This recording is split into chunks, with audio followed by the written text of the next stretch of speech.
बिस्मिल्लाहिर्रहमानिर्रहीम, अस्सलाम वालेकुम जी। अच्छा, हमारा फर्स्ट लेक्चर जो था वो ओरिएंटेशन पे था। अब हम सेकंड चैप्टर को सेकंड लेक्चर का आगाज़ करते हैं और आज के लेक्चर में हम लोग डिस्कस करेंगे इंशाल्लाह इंट्रोडक्शन टू अकाउंटिंग के ऑडिटिंग के बारे में। ठीक है, और उसके बारे में बात करेंगे। जैसा मैंने पहले भी कहा कि हम लोग आसिफ साहब की बुक को फॉलो कर रहे होंगे, तो हम चैप्टर 1 कर रहे हैं जी, और लर्निंग ऑब्जेक्टिव 1 के ऊपर बात करेंगे। सो इंशाल्लाह जब डिस्कशन ख़त्म होगी तो आपके लिए जो होमवर्क होगा that would be learning objective 1, कि आप इसको एक दफ़ा गो थ्रू करें। ठीक है जी। सो ज़रा डिस्कशन स्टार्ट करते हैं। तो मैं कोशिश करूँगा कीपिंग इन व्यू कि हम जितना भी लेक्चर रिकॉर्ड करें उसके अंदर थोड़ा सा प्रैक्टिकल रिफ्लेक्शन, कुछ प्रैक्टिकल एग्जांपल्स, रियल एग्जांपल्स आपके साथ शेयर करता रहूं, ताकि आप लोगों को इस सब्जेक्ट में एक तो थोड़ा सा इंटरेस्ट डेवलप रहेगा, दूसरा आपको ये रियलाइज होता रहेगा कि जो हम पढ़ रहे हैं वो इनफैक्ट रियलिटी है। हम, जैसा मैंने पहले भी इस बात का क्लेम किया कि ये वो सब्जेक्ट है जो एक्चुअली में जो कुछ पढ़ेंगे वो ठीक इस पर्टिकुलर पेपर के बाद जब आप अपने आर्टिकल्स करने जाओगे तो इसकी रियल प्रैक्टिकल रिफ्लेक्शन देख रहे होगे इन सब चीज़ों की। ठीक है, हाँ ये हो सकता है इनका क्वांटम डिफरेंट हो सकता है, हम जो पढ़ें वो शायद लो लेवल पे पढ़ें या मॉडरेट लेवल पे पढ़ें एग्जाम पॉइंट ऑफ व्यू से, लेकिन जब आपको आर्टिकल में जाओगे तो डेफिनेटली आप एक्सपर्ट लेवल के ऊपर इन चीज़ों को शेयर कर रहे होगे या कर रहे होगे, इनको हैंडल कर रहे होगे। नहीं जी, अगर मैं ज़रा एक छोटी सी स्टोरी के ऊपर आऊँ तो मैं कहूँ कि फॉर एग्जांपल आपने आपकी you are working in one of the audit firm, और जिसमें ने कुछ वेल नोन फर्म्स के नाम लिख दिए, जैसे अक्सर बिग फोर। डिलॉयट तो वैसे नहीं रही, पाकिस्तान ने अपनी एफिलिएशन खत्म कर ली, लेकिन चलें ये फोर्थ फर्म जो है बड़ी फेमिलियर है बच्चों के दरमियान। आप इनमें से किसी एक फर्म में काम कर रहे हो, उसे अज्यूम करें, और आपके पास एक क्लाइंट आता है। ठीक है जी, आपको क्या लगता है, क्या क्लाइंट आते साथ ही को आप फौरन से पहले एक खुशी की लहर तो आएगी आएगी कि पैसे आएंगे, लेकिन क्या सर्विसेज के ऊपर कोई बात होगी? नहीं, अभी तो कुछ डिस्कस ही नहीं हुआ, अभी तो क्लाइंट एंटर हुआ है। अब आप क्या कहोगे, वाह ऑडिट आ गया नया? नहीं, जरूरी तो नहीं है ना कि वो आपसे ऑडिट या अश्योरेंस ही करवाने आया है। आप एक एक्सपर्ट हो, अगर if you are belong to a firm, तो आप एक multiple range of services offer कर रहे हो, जिसमें मैं अगर बात करूं कि उसके अंदर टैक्स सर्विसेज भी हैं, कंसल्टेंसी सर्विसेज भी हैं, कॉर्पोरेट सर्विसेज या एडवाइजरी सर्विसेज जिसे आप कहते हो, इसके अलावा एश्योरेंस सर्विसेज भी एक टाइप है, इसके अलावा मल्टीपल और सर्विसेज हैं जो आप इन्हीं डोमेन के अंदर रहते रहते प्रोवाइड कर रहे हो। सो फिर इसका मतलब है जब क्लाइंट आया इन फर्म के पास तो क्वेश्चन कुछ ऐसे होंगे कि सर हम आपकी कैसे हेल्प कर सकते हैं, how can we help you in your business, हम आपके बिजनेस में कैसे मदद कर सकते हैं, आपकी किस तरीके की सर्विसेज चाहिए। समटाइम्स जो आपका, अगर प्रैक्टिकली बात करूं तो क्लाइंट आपका थोड़ा सा प्रिपेयर्ड होता है इस क्वेश्चन को लेकर के उसने आपसे क्या सर्विसेज रिक्वायर करनी है, लेकिन सम टाइम्स वो थोड़ा सा वेग भी होता है, उसमें फिर आपकी एक्सपर्टीज उसे हेल्प आउट करती हैं। आप उसे गाइड करते हो कि कौन सी सर्विस उसके लिए ज्यादा बेनिफिशियल रहेगी उसके बिजनेस के लिए। Overall after all you are an expert in that. So what source of services do you need और how can we help you in your business. तो ये हमारा मेन क्वेश्चन होता है उनके साथ कि भाई आप हमसे क्या सर्विसेज लेने आए हैं, आप चाहते क्या हैं। तो फिर जाहिरी बात है आप उसके साथ बात कर रहे हैं, तो सर्विसेज में मैंने जिस तरह कहा कि आपकी टैक्स सर्विसेज भी हो सकती हैं, टैक्स कंसल्टेंसी सर्विसेज, मैंने कहा आपकी एडवाइजरी सर्विसेज भी हो सकती हैं। बिल्कुल ठीक है, मैं इसको लिमिट रखता हूं और मैं कहता हूं आप वो आपसे अश्योरेंस सर्विसेज भी लेने आ सकता है। लेकिन अब पहले ही इस चीज़ को डिस्कस कर लेते हैं, पहले आपसे बात कर लेते हैं कि भाई ये वाली और ये वाली तो हमारे एम्बेड में है ही नहीं, हम जाके जहाँ बात करेंगे हम इस सर्विसेज को रेगुलेट करने के हवाले से बात कर रहे होंगे। हम जितने जितनी बातें पढ़ेंगे, जितने रूल्स पढ़ेंगे, जितनी गाइडलाइंस पढ़ेंगी, वो सारी एश्योरेंस से कहीं ना कहीं डील कर रही होंगी। सो मूविंग फॉरवर्ड हम लोग इन एरिया पे बात है। सो हमारा क्वेश्चन ये होगा चाहिए क्या, जो चाहिए उसके मुताबिक फिर आपको सर्व करते हैं। ठीक है जी। सो हम उससे ये क्वेश्चन पूछेंगे, भाई आप हमसे सर्विस क्या लेना चाहते हो, या यूं कहेंगे कि यार आप हमें एंगेज क्यों करना चाहते हो, किस काम में एंगेज करना चाहते हो, हमारी किस एरिया में आपको सर्विसेज रिक्वायरमेंट। तो मैंने यहां से वर्ड निकाला एंगेज। एंगेजमेंट किस चीज में करना चाहते हो भाई हमें, आप हमसे किस किस्म की एंगेजमेंट करवाना चाहते हो। तो मैंने इसीलिए एक टेक्निकल वर्ड साथ इस्तेमाल कर लिया एंगेजमेंट, कि भाई किस किस्म की एंगेजमेंट है, किस किस्म की सर्विसेज है। अच्छा, अब अगर सर्विसेज को देखूं, और मैं इन दो सर्विसेज को पहले ही निकाल चुका हूं अपने एम्बेड से, क्योंकि हमारे कोर्स का हिस्सा नहीं, एडवाइजरी या टैक्स कंसल्टेंसी, ठीक है, इसके लिए आप एडवांस टैक्स और एडवांस उन चीजों को देखोगे, वो एक अलग चीज है। So services engagement, assurance engagement भी हो सकती है, ठीक है। मैंने एश्योरेंस को भी दो हिस्सों में डिवाइड कर दिया, बहुत टेक्निकल बात लिख दी, लेकिन बहुत परेशान होने की बात नहीं की, ये क्या बातें लिखी हुई है मैंने। कुछ सर्विसेज अदर रिलेटेड सर्विसेज के नाम से भी आ सकती हैं। इसका मैंने एक स्केच बनाया, अभी इसकी जरूरत नहीं है, अभी मैं इसको आखिर में लेकर आऊंगा बिल्कुल आपके साथ डिस्कशन को। मैं अभी दिखा रहा हूं आपको कि एक सर्विसेज का चार्ट बना लिया एश्योरेंस की डोमेन में रहते हुए, उस तरफ नहीं बात गए ऑडिट या एडवाइजरी की तरफ। चलो अच्छा, आगे आते हैं। आपको एक्चुअली में ये सर्विसेज चाहिए क्यों है, पहले ये बात कर लेते हैं कि हमें एश्योरेंस सर्विस, हमें एश्योरेंस चाहिए क्यों है और किस चीज पे चाहिए, ये इंपॉर्टेंट है ना पहले। तो जरा बात करते हैं। मेरे एक पार्टनर की स्टेटमेंट होती थी कि किसी टाइम पे प्रॉफिट एंड लॉस अकाउंट को, बिजनेस के प्रॉफिट एंड लॉस अकाउंट को बना देना ही और उसकी इवैल्यूएशन करवा लेना ही आपका ऑडिट होता था, आपकी इवैल्यूएशन होती थी। इसका मतलब है बिजनेस सिंपल थे, प्रोसेसेस भी सिंपल थे। प्रोसेसेस मतलब सिस्टम भी सिंपल थे। जूं जूं बिजनेस इवॉल्व हुआ, बिजनेस कॉम्प्लेक्स हुआ, सिस्टम भी कॉम्प्लेक्स हो गए। सिस्टम से मुराद आपके ऑपरेटिंग सिस्टम्स हैं, आपका बिजनेस चल कैसे रहा है, क्योंकि एक्चुअली जिस तरह आपका ऑपरेटिंग सिस्टम चल रहा है, आपका अकाउंटिंग सिस्टम भी उसको फॉलो करता करता चल रहा है। इसका मतलब ये हुआ कि बिजनेस कॉम्प्लेक्स हुआ, सिस्टम कॉम्प्लेक्स हुआ, तो आपका अकाउंटिंग रिक्वायरमेंट भी कॉम्प्लेक्स हो गई। अब अकाउंटिंग रिक्वायरमेंट कॉम्प्लेक्स हुई तो बात फिर प्रॉफिट एंड लॉस अकाउंट से जरा बाहर आ गई। फिर खाली प्रॉफिट एंड लॉस अकाउंट बनाना महारत नहीं है, प्रॉफिट एंड लॉस अकाउंट को इवैल्यूएट कराना महारत नहीं है, या उसको जो इवैल्यूएट कर रहे हैं वो महारत नहीं रही, फिर मल्टीपल और चीजें सर्विसेज में ऐड अप हो गई। हम हमने ये कंक्लूड किया कि अच्छा, बिजनेस कॉम्प्लेक्स हुआ, सिस्टम कॉम्प्लेक्स हुआ, अकाउंटिंग सिस्टम कॉम्प्लेक्स हो गया, चलते चलते अश्योरेंस सिस्टम भी कॉम्प्लेक्स होता चला गया। कॉम्प्लेक्स नहीं कहना चाहिए, एडवांस लेवल पे जाना शुरू हो गया कि अच्छा ठीक है, जब सिस्टम ही इतना कॉम्प्लेक्स है तो फिर उसको इंश्योरेंस देते हुए भी तो हमें डिफिकल्टी फेस करनी पड़ेगी, हमें भी तो यहाँ पे थोड़ा सा अपग्रेड करना पड़ेगा ताकि इन रिक्वायरमेंट्स को अपग्रेड कर सकें, इन रिक्वायरमेंट्स को मीट कर सकें।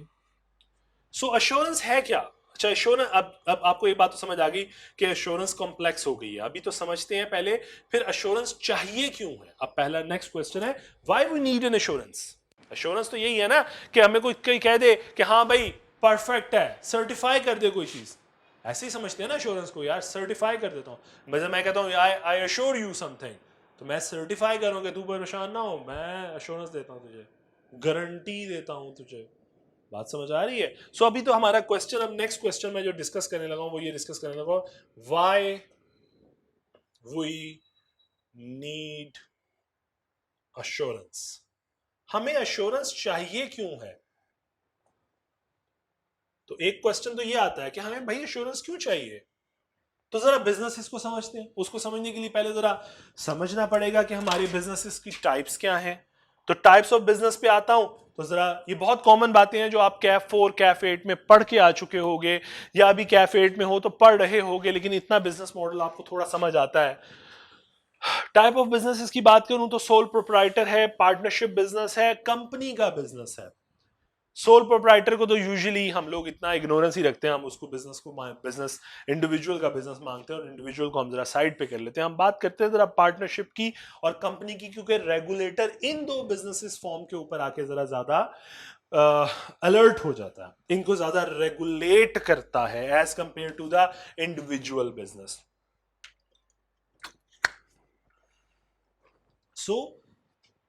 पार्टनरशिप की बात करें, पार्टनरशिप क्या है, रजिस्टर्ड है 1932 के अंदर। कंपनी की बात करें तो कंपनी रजिस्टर्ड है अंडर कंपनीज एक्ट के अंदर। दोनों में एक मेजर डिफरेंस क्या है, दोनों टाइप ऑफ बिजनेसेस में एक मेजर फर्क क्या है, वो है जी सेपरेट लीगल आइडेंटिटी का। इस पे बहुत बातें आप लोगों ने बिजनेस लॉ में भी, कंपनी लॉ में भी डिस्कस कर ली होंगी या पढ़ ली होंगी, लेकिन नहीं भी पढ़ी तो कोई मसला नहीं, मैं इसको आपके साथ स्लाइटली डिस्कस करने लगा हूं। Separate legal identity. सबसे पहले तो इस वर्ड को समझें, लीगल आइडेंटिटी का मतलब ये है कि जनाब आपकी एक लीगल वैल्यू है, एक लीगल हैसियत है, कानूनी हैसियत हासिल है। जिस तरह मैं अक्सर बात कहता हूं कि अगर आप अपनी बात करो तो आप एक कानूनी हैसियत रखते हो, बीइंग एन इंडिविजुअल। आपका एक आईडी कार्ड है, एक यूनिक आईडी कार्ड, मतलब आपका एक यूनिक नंबर है जो किसी और का नहीं है, ठीक है। जब भी वो कहीं नंबर किसी डेटाबेस में एंटर किया जाएगा तो सबसे पहले आपका बायोडाटा सामने आएगा। क्यों? क्योंकि आप लॉ की नजर में आप एक नेचुरल पर्सन हो, ठीक है, और आपका एक यूनिक सीएनआईसी नंबर है। इसी तरह बिजनेस जो है, जो कंपनी है, जब वो बिजनेस करती है तो कंपनी तो एक ऐसा पर्सन है जो नजर ही नहीं आ रहा, जिसकी अपनी कोई फिजिकल अपीयरेंस नहीं है। बिल्डिंग को कंपनी मत कहा करो, मैं नेचुरल पर्सन की बात करूं। इसका मतलब है कंपनी जो है वो एक आर्टिफिशियल पर्सन है, नजर नहीं आएगी, लेकिन लॉ उसे लीगल हैसियत दे रहा है। सो लीगल आइडेंटिटी का मतलब है कि कानूनी हैसियत। तो लॉ ने क्या किया? लॉ ने कंपनी को तो कानूनी हैसियत दी है, लेकिन पार्टनरशिप को, बिजनेस को नहीं दी। यानी देखो, कंपनी तो सेपरेट लीगल पर्सन है लॉ की नजर में, बट पार्टनरशिप बिजनेस नहीं है। सो लीगल पर्सन है मतलब उसकी कानूनी हैसियत है, बिल्कुल उसी तरह जिस तरह आप जैसे इंडिविजुअल की है, एक ऑर्डिनरी पर्सन की है, एक नेचुरल पर्सन की है। तो फिर मैं कह सकता हूं कि जो कंपनी है वो एक आर्टिफिशियल पर्सन है, और इस आर्टिफिशियल पर्सन की भी लीगल आइडेंटिटी मौजूद है। उसकी एक कानूनी हैसियत है, वो सारे वो काम कर सकता है जो आप भी कर सकते हो। वो एसेट भी एक्वायर कर सकता है, वो लायबिलिटीज भी एक्वायर कर सकता है, वो सूट भी फाइल कर सकता है, उस पे भी सूट फाइल किया जा सकता है, वो किसी कॉन्ट्रैक्ट में एंटर हो सकता है लाइक अ नेचुरल पर्सन। सो आप में और कंपनी में सिर्फ एक ही फर्क रह गया, और वो उसकी पर्सन की डेमोन्स्ट्रेशन है कि वो आप नेचुरल हो, वो आर्टिफिशियल है। लेकिन उसको कानूनी हैसियत हासिल है, और कानूनी हैसियत के लिए उसके पास क्या है? Certificate of incorporation. वो उसका इस्तेमाल करता है, वो उसका रजिस्ट्रेशन नंबर है, वो उसका सीएनएसी है, ठीक है। सो अब यहां पे सेपरेट का एक कॉन्सेप्ट और भी है। सेपरेट लीगल आइडेंटिटी तो समझा दी मैंने, कहा कि कंपनी की अपनी एक लीगल आइडेंटिटी है और पार्टनरशिप की अपनी। इसका मतलब है कि भाई कंपनी की अपनी एक शनाख्त है।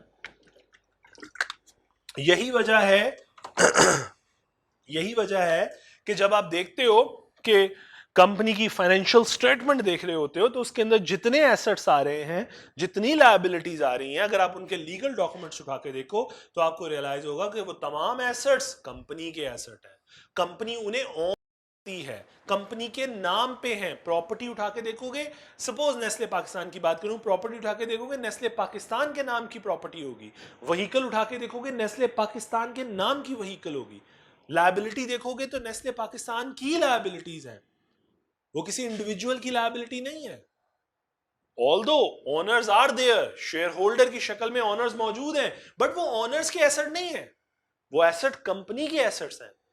क्यों? क्योंकि कंपनी के पास एक आर्टिफिशियल पर्सन होने की हैसियत हासिल है, एक कानूनी हैसियत है। सो जब कानूनी हैसियत है तो वो ऑन कर सकती है उन एसेट्स को। सो अब अगर हम कहते हैं लीगल आइडेंटिटी तो है, अब दूसरी बात करते हैं कि सेपरेट लीगल आइडेंटिटी का कॉन्सेप्ट क्या है, ये समझना पड़ेगा। सेपरेट सेपरेट का कॉन्सेप्ट क्या है? बेटा देखो, एक वर्ड लिखने लगा हूं, ऑनर्स, या जिन्हें हम शेयर होल्डर्स कहते हैं। शेयर होल्डर्स आर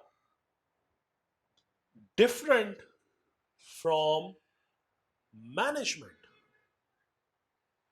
यानी कि इस कंपनी को चलाने वाले लोग और हैं, और इसको ओन करने वाले, इसके मालिक और हैं।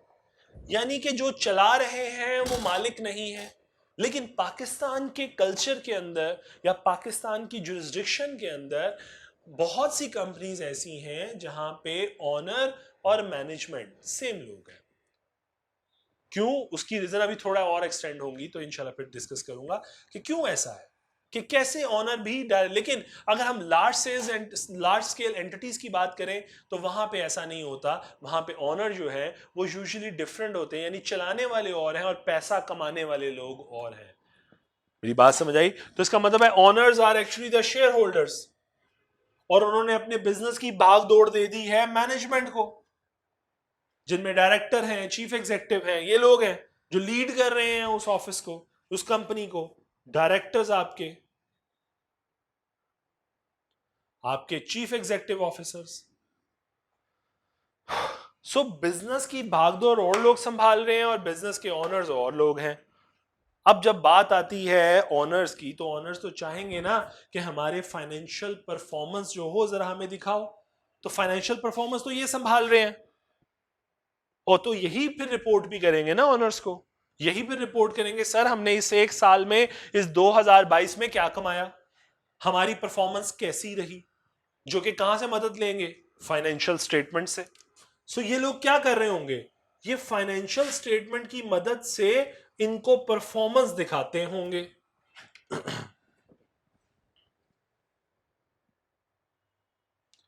मेरी बात समझ आ रही है? ये मैनेजमेंट वाले क्या कर रहे हैं फिर, ये इन फाइनेंशियल स्टेटमेंट का सहारा लेकर ये ओनर्स को उनकी अपनी परफॉर्मेंस बता रहे हैं कि जनाब हमारी परफॉर्मेंस कैसी है इस एक साल में से, मैं कहता हूं 2022 के फाइनेंशियल ईयर में हमारी परफॉर्मेंस कैसी रही फाइनेंशियल की हेल्प से। अब फाइनेंशियल स्टेटमेंट क्या है, तो पहले तो इधर ये समझ फाइनेंशियल स्टेटमेंट क्या है। अब तो मेरा ख्याल है जब आप इतने कैफ के लेवल्स पढ़ के आ चुके हैं, तो फिर मैं ये ज्यूम करता हूँ कि अगर आप अकाउंटिंग से गुजर चुके हैं FAR 1 FAR 2 से, तो फिर आप इस बात पे आपको समझ आई थी कि फाइनेंशियल स्टेटमेंट का मतलब है स्टेटमेंट ऑफ फाइनेंशियल पोजीशन, जिसे आप बैलेंस शीट भी कहते हो, स्टेटमेंट ऑफ कंप्रीहेंसिव इनकम जिसको आप प्रॉफिट एंड लॉस अकाउंट भी कहते हो, statement of changes in equity, statement of cash flows and notes to the accounts. अब इन 5 चीजों पे मुश्तमिल डॉक्यूमेंट को फाइनेंशियल स्टेटमेंट का नाम दे रहे होते हैं। नो डाउट आप इंडस्ट्री की नेचर चेंज करोगे तो इसमें मजीद स्टेटमेंट्स का इजाफा हो जाएगा। जिस तरह इंश्योरेंस कंपनी की बात करें तो उनके स्पेशलाइज अकाउंट होते हैं, उनमें इन स्टेटमेंट्स के अलावा मजीद कुछ एडिशनल स्टेटमेंट्स ऐड हो जाती हैं, but we are restricting ourselves to such financials जिसमें ये 5 स्टेटमेंट्स शामिल हो रही हैं, 4 स्टेटमेंट्स और एक नोट्स टू द अकाउंट्स, इन 5 का सहारा के फाइनेंशियल। तो इन फाइनेंशियल के जरिए ये डायरेक्टर या चीफ एग्जीक्यूटिव या ये मैनेजमेंट क्या कर रही है, ये अपनी परफॉर्मेंस शो कर रही है इन शेयर होल्डर्स को। अब क्वेश्चन ये आता है कि क्या इतने नेक इंसान है, दूध से धुले हैं कि कोई गलती नहीं करेंगे कभी, या कभी कोई फ्रॉड नहीं करेंगे, या कभी कोई ऐसी जानबूझ के इंटेंशनल चेंजेस नहीं करेंगे फाइनेंशियल, मैं भी लेमैन वर्ड यूज कर रहा हूं, इंटेंशनल चेंजेस नहीं करेंगे कि परफॉर्मेंस को बेहतर दिखाया जा सके। देखो ना मैनेजमेंट पे बहुत प्रेशर है अपनी तरफ से। ये जो मैनेजमेंट है, ये जो डायरेक्टर या चीफ एग्जीक्यूटिव जो लीड कर रहे हैं अपनी तरफ से, ये मैनेजमेंट जब भी फाइनेंशियल स्टेटमेंट बनाएगी तो फाइनेंशियल स्टेटमेंट का एक बेस्ट व्यू प्रेजेंट करेगी। बेस्ट व्यू से क्या मुराद है, अपनी तरफ से बेस्ट, ताकि परफॉर्मेंस फाइनेंशियल स्टेटमेंट देखें, प्रॉफिट एंड लॉस अकाउंट देखें तो शेयर होल्डर के क्या बात है, किन लोगों को अपनी कंपनी की भागदौड़ दी हुई है, इन्होंने हमारी कंपनी को 4 चांद लगा दिए हैं। सो इसका मतलब है फाइनेंशियल परफॉर्मेंस बेस्ट व्यू दे रही होगी मैनेजमेंट की तरफ से। मैनेजमेंट शायद कुछ बातें छुपा ले कि ये गलत छुपा लो, ये मिस स्टेटमेंट है ये छुपा लो, ये नहीं दिखाते, अभी ये अकाउंटिंग एंट्री पास नहीं करते क्योंकि फाइनेंशियल प्रॉफिट हिट हो जाएगा। इसका मतलब है वो कुछ ऐसी हरकतें कर सकते हैं, कर रहे नहीं होंगे, कर सकते हैं। मैनेजमेंट कुछ ऐसी हरकतें कर सकती है जिससे फाइनेंशियल पोजीशन को अंडरस्टेट या ओवरस्टेट कर देगी, या कम कर देगी या बढ़ा देगी। प्रॉफिट को बढ़ाया जा सकता है, ओवरस्टेट किया जा सकता है, एसेट्स को ओवरस्टेट करने में फायदा है। सपोज अज्यूम कर रहा हूं, सो प्रॉफिट को ओवरस्टेट, सेल्स को ओवरस्टेट करने में फायदा है, खर्चों को कम करने में फायदा है। तो मैनेजमेंट तो ये काम कर सकती है ना कि वो मैनेजमेंट फाइनेंशियल स्टेटमेंट को मैनिपुलेट कर दे बाय अंडर स्टेटमेंट या ओवर स्टेटमेंट। बात समझ, आप टेक्निकल वर्ड बोल रहा हूं, अंडर स्टेटमेंट या ओवर स्टेटमेंट करके।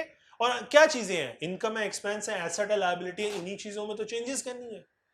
लेकिन अपनी तरफ से मैनेजमेंट बेस्ट व्यू दे रही होगी, क्यों? क्योंकि मैनेजमेंट को होगा अच्छी फाइनेंशियल परफॉर्मेंस दिखाएंगे, अच्छे बोनस मिलेंगे, अच्छी शाबाशी मिलेगी, साहब खुश होंगे, शाबाशी देंगे।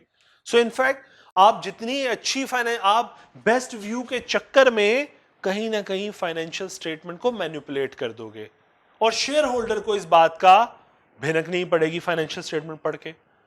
उन्हें कैसे पता लगेगा कि फाइनेंशियल स्टेटमेंट में जो फिगर्स आ रही हैं, जो फैक्ट्स शो किए जा रहे हैं, एसेट, लायबिलिटी, इनकम, एक्सपेंस, ये सब एक्चुअल में ऐसे ही हैं, ट्रू एंड फेयर व्यू आ रहा है। अब और एक टेक्निकल वर्ड मैंने बोला, शेयर होल्डर चाहते हैं कि उनको मिले ट्रू एंड फेयर व्यू। तो ये कहां से मिलेगा? शेयर होल्डर तो ये चाहते हैं, तो ये व्यू कैसे शो करें? मैनेजमेंट तो बेस्ट व्यू दे रही है, वो शायद इस बात से ट्रू एंड फेयर नहीं रहती। क्यों? क्योंकि वो कहीं ना कहीं फाइनेंशियल स्टेटमेंट में फाइनेंशियल परफॉर्मेंस को बेहतर करेगी ताकि उसके आफ्टर इफेक्ट्स जो हों वो अच्छे आए, बोनस मिले, अच्छे रिकॉर्ड्स जो हों, कंपनी में वाह वाह हो कि हमने बहुत अच्छा परफॉर्मेंस दिया है। सो इसका मतलब ये हो गया पॉइंट ऑफ व्यू डिफरेंट हो गए। मैनेजमेंट को देती है बेस्ट व्यू और शेयर होल्डर को चाहिए true and fair. Share holder कहता है मुझे ट्रू एंड फेयर व्यू बताओ, कुछ खराबी है तो वो भी शो करो, लॉसेस हैं तो वो भी शो करो, एक्सपेंसेस ज्यादा है तो वो भी शो करो, इनकम कम है तो शो करो। सो दो बंदों के व्यू पॉइंट्स में, दो पर्संस के व्यू पॉइंट्स में डिफरेंस आ गया।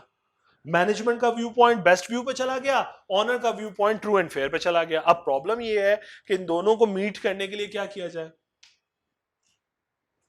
अच्छा चलें जी, मैं इसको समराइज करूं तो हम यूं कह रहे हैं कि कंपनी में owners are different from the management, owners different है मैनेजमेंट से, ठीक है जी। फाइनेंशियल स्टेटमेंट कौन प्रिपेयर कर रहा होता है? मैनेजमेंट, मैनेजमेंट की जिम्मेदारी है परफॉर्मेंस दिखाना। Owners want to ensure that by their financial statement giving a true and fair view. तो मैंने ऑनर देखना चाह रहे हैं कि क्या ट्रू एंड फेयर व्यू मौजूद है, जबकि कंपनी क्या कर रही है, वो तो बेस्ट व्यू दे रही है। तो फिर कोई एक बंदा चाहिए जो ऑनर को जो आके कहे कि भाई फाइनेंशियल स्टेटमेंट ठीक है, और ऑनर मान ले कि हाँ भाई ठीक है।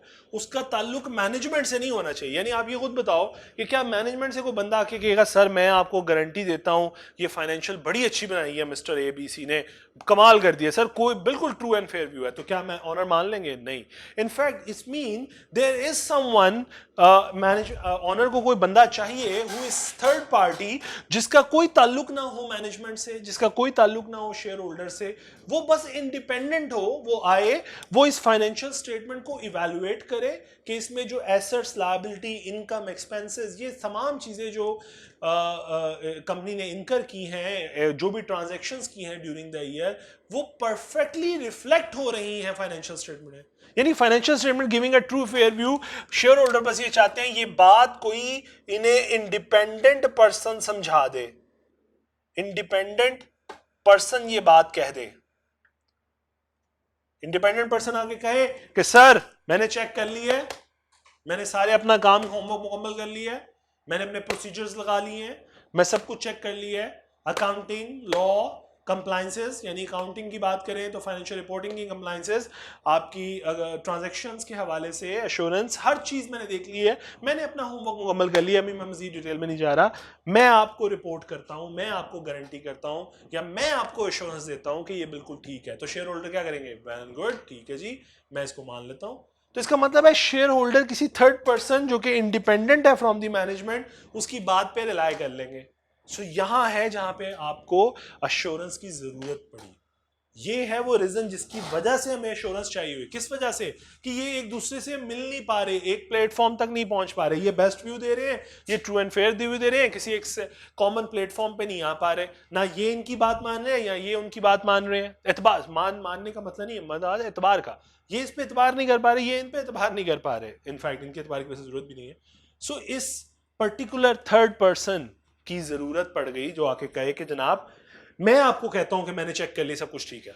तो फिर शेयर होल्डर का रिलायंस बढ़ जाएगा उस फाइनेंशियल स्टेटमेंट के अंदर।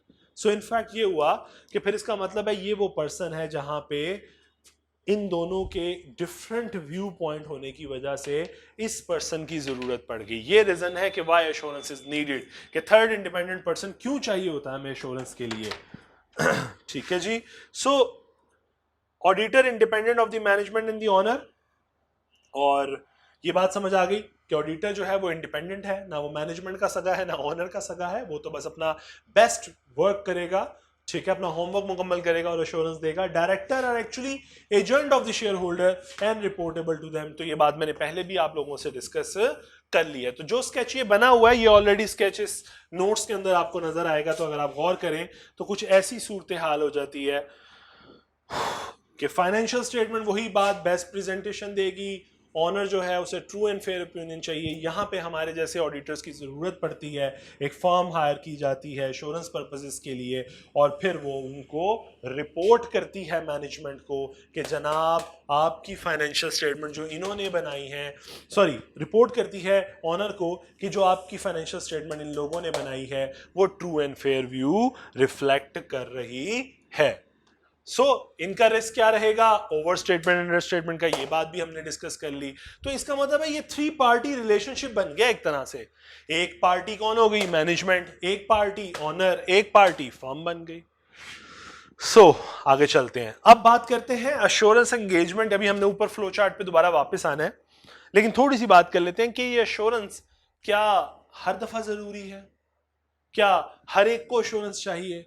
नहीं। तो फिर यहां पे जरा थोड़ा सा समझ लें कि अभी ये हिस्टोरिकल फाइनेंशियल इंफॉर्मेशन में मत जाइएगा, अभी सिर्फ एश्योरेंस एंगेजमेंट में रहिए। अश्योरेंस एंगेजमेंट स्टेचुरी भी हो सकती है और नॉन स्टेचुरी एश्योरेंस एंगेजमेंट भी हो सकती है। देखो अश्योरेंस है ना, मुझे एक तसल्ली चाहिए, बीइंग अ ऑनर मुझे एक तसल्ली चाहिए। ये तसल्ली हो सकता है लॉ ने मेरे पे एक रिस्ट्रिक्शन लगा दी हो कि भाई ये काम तो कराना ही कराना है। देखो पाकिस्तान के अंदर हर कंपनी के ऊपर एक रिस्ट्रिक्शन है, या एक मैं यूं कहूं ऑब्लिगेशन है कि उसने हर साल अपनी फाइनेंशियल स्टेटमेंट का ऑडिट एक इंडिपेंडेंट पर्सन से अश्योरेंस लेनी है। तो ये क्या हुआ? स्टेचुरी अश्योरेंस एंगेजमेंट हर साल मैंडेटरी है, रिक्वायर्ड है बाय द लॉ। तो इसका मतलब है अगर फॉर एग्जांपल मैं किसी भी एबीसी कंपनी की बात करूं, नेस्ले, यूनिलीवर, रुडोल्फ पाकिस्तान, इन सब कंपनीज की बात करूं, तो इनफैक्ट इन कंपनीज के ऊपर एक स्टेचुरी रिक्वायरमेंट है कि इन लोगों ने, इस कंपनी ने हर साल अपनी अश्योरेंस लेनी है किसी इंडिपेंडेंट पर्सन से।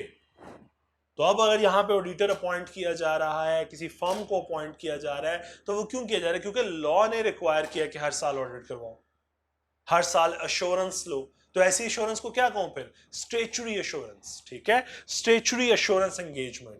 और अगर जिसे लॉ ने नहीं रिक्वायर किया, सपोज मेरी कंपनी है, मैं ऑनर हूं, मेरे मैनेजमेंट के लोग हैं, बट मुझे ऑडिट की जरूरत नहीं है, लेकिन किसी रीजन की वजह से मुझे लगता है कि मुझे ऑडिट कराना चाहिए, मुझे एश्योरेंस लेनी चाहिए। ऐसा क्यों हो सकता है? 2 रीजंस बता रहा हूं ना। एक तो कहा लॉ ने कहा, suppose mid of the year है, लॉ ने नहीं कहा हुआ कि आप इंश्योरेंस कराएं, लेकिन मुझे एक बैंक से लोन चाहिए। Being a company, suppose assume करें मैं नेस्ले पाकिस्तान हूं, नेस्ले पाकिस्तान को लोन चाहिए। बैंक कहता है जनाब मुझे फाइनेंशियल तो दें। हम कहते हैं यार अभी तो नहीं बनी, अभी तो साल लगेगा पूरा, अभी तो साल मुकम्मल नहीं हुआ, साल होगा मुकम्मल, स्टेचुरी ऑडिट होगा, तो हम आपको उस वक्त रिपोर्ट भी दे देंगे, तो आपको एश्योरेंस मिल जाएगी। बैंक कहता है जनाब फिर आप ऐसा कीजिएगा, लोन भी आप साल बाद आइएगा ले लीजिएगा, हमें तो लोन अभी चाहिए। नेस्ले कहेगा तो कहेगा फिर हमें भी एश्योरेंस अभी चाहिए, आप हमें अभी की एश्योरेंस दिलवाइए।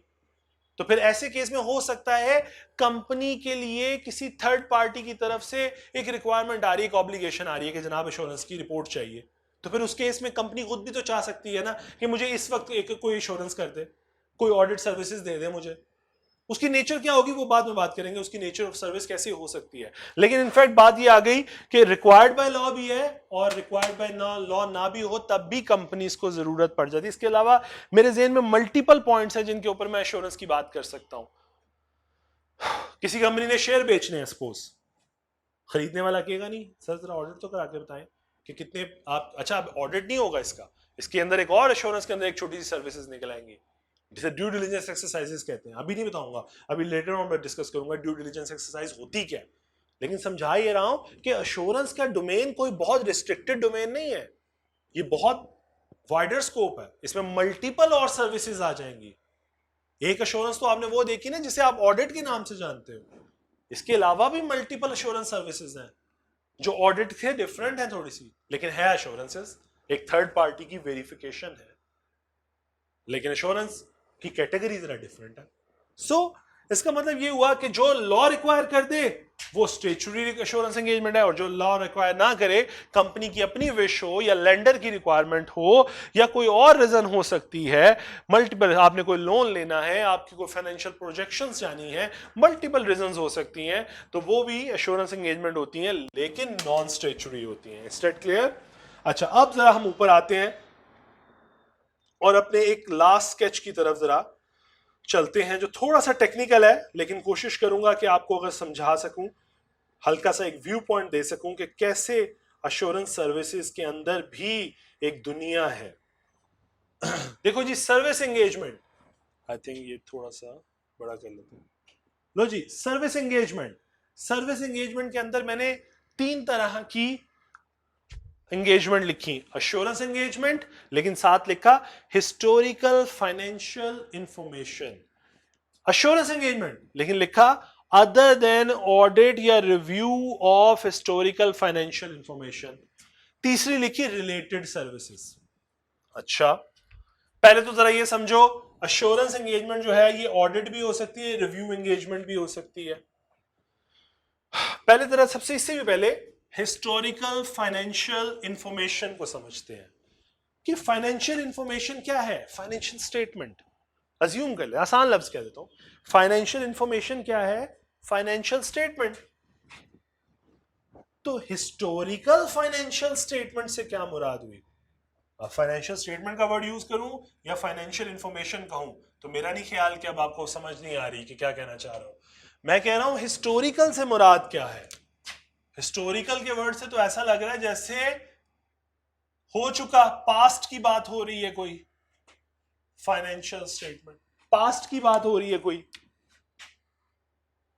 बेटा देखो, सपोज ईयर आपका फाइनेंशियल ईयर है, चलो मैं इसको थोड़ा सा बड़ा कर लेता हूं ताकि ऑनलाइन वालों के लिए आसानी हो जाए। सपोज आपका फाइनेंशियल ईयर है 1 जुलाई से लेकर 2021 से लेकर ये खत्म होता है 30 जून 2022। ये आपका फाइनेंशियल ईयर है। ये खत्म हुआ तो लॉ की रिक्वायरमेंट आ गई कि जनाब अपने इस साल का ऑडिट करवाएं, अश्योरेंस लें किसी थर्ड पार्टी से। अब फाइनेंशियल ईयर है ना, ये एक साल ये मुकम्मल हो चुका है।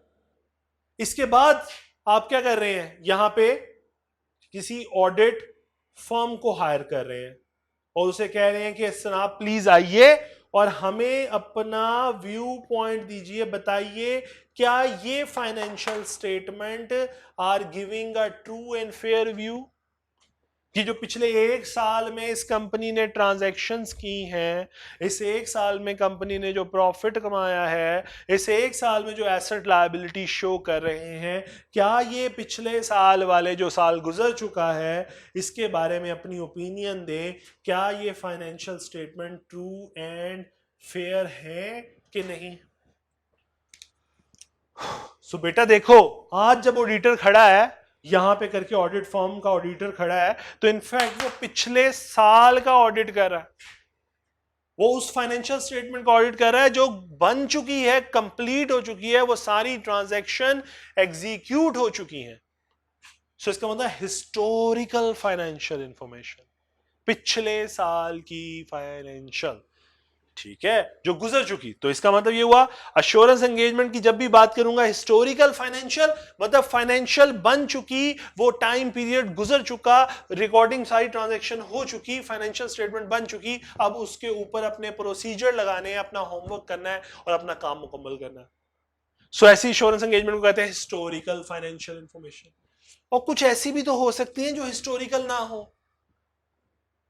जिस तरह बैंक से लोन लेने जाते हो, बैंक वाले कहते हैं जनाब आप हमें अपने, आज आप सपोज इसी एग्जांपल को आप फर्दर एक्सटेंड करते हैं, आज तारीख है, कहता हूं अगस्त 2022, आप बैंक के पास गए हो और बैंक को कहते हो सर हमें लोन चाहिए। बैंक कहता है मुझे अपने अगले 2 साल की फाइनेंशियल स्टेटमेंट बना के दो, फोरकास्ट करके दो, प्रोजेक्ट करके दो 2 साल अगले, क्या आप अगले 2 साल में कितना प्रॉफिट कमाओगे, कितनी सेल होगी, कितने एसेट्स होंगे, कितनी लायबिलिटीज होंगी, आपका नेट प्रॉफिट क्या आएगा, आप टैक्स कितना पे करोगे, आप हमें किस तरह लोन वापस करोगे। तो इसका मतलब है वो आपसे कहता है कि मुझे प्रोजेक्टेड फाइनेंशियल स्टेटमेंट बना के दो। अब ये टर्म आपके लिए नहीं है, मैंने कहा फ्यूचर की फाइनेंशियल स्टेटमेंट। हमें 2023 की फाइनेंशियल चाहिए, हमें 2024 की फाइनेंशियल चाहिए, हमें इन 2 सालों की फाइनेंशियल स्टेटमेंट बना के दो।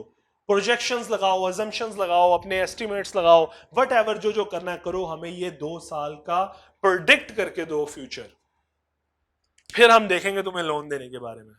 आप कहते हो अच्छा जी ये देखें मैंने बना ली, बैंक कहेगा जनाब तुमने बना ली, तुम मैनेजमेंट हो, मैं कैसे एतबार कर लूं?